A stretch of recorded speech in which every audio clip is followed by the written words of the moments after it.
On parle beaucoup de la défense des policiers. Quels sont les enjeux sur ce sujet ? Ouais, les enjeux concernant la défense des policiers sont très simples. Il faut d'une part une protection fonctionnelle des fonctionnaires de police. Les fonctionnaires de police ont absolument besoin de pouvoir compter sur leur administration lorsqu'ils sont mis en cause dans des affaires de violence et autres. Et d'autre part, il faut absolument que nous ayons un article du code pénal qui soit inséré dans ce code pénal permettant aux fonctionnaires de police de bénéficier d'une protection juridique, c'est-à-dire au regard des tribunaux lorsqu'ils font usage de leurs armes au cours d'une intervention. Vous parliez aussi des aspects de la légitime défense. Qu'en est-il ?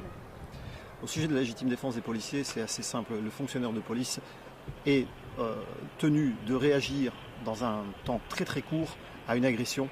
Il n'a malheureusement pas de formation psychologique préalable pour pouvoir se mettre dans ce type de situation. Donc il est très très difficile pour le fonctionnaire de police de savoir à quel moment il va devoir ou ne pas devoir utiliser son arme de service. Aussi, il est nécessaire qu'il soit absolument protégé en cas d'utilisation de son arme de service pour se défendre. Vous parliez aussi tout simplement de protection, mais en termes d'équipement. Qu'en est-il sur ce point ? Alors concernant les équipements de la police nationale, il faut savoir que le Sénat planche actuellement sur un retrait, sur une proposition de loi visant à retirer le flashball Super Pro, donc celui à canon superposé, ainsi que le taser. Nous sommes totalement opposés à ce type de débat. Il faut absolument que les policiers puissent avoir sur eux des armes non létales pour pouvoir se défendre face à des individus de plus en plus violents. Merci beaucoup.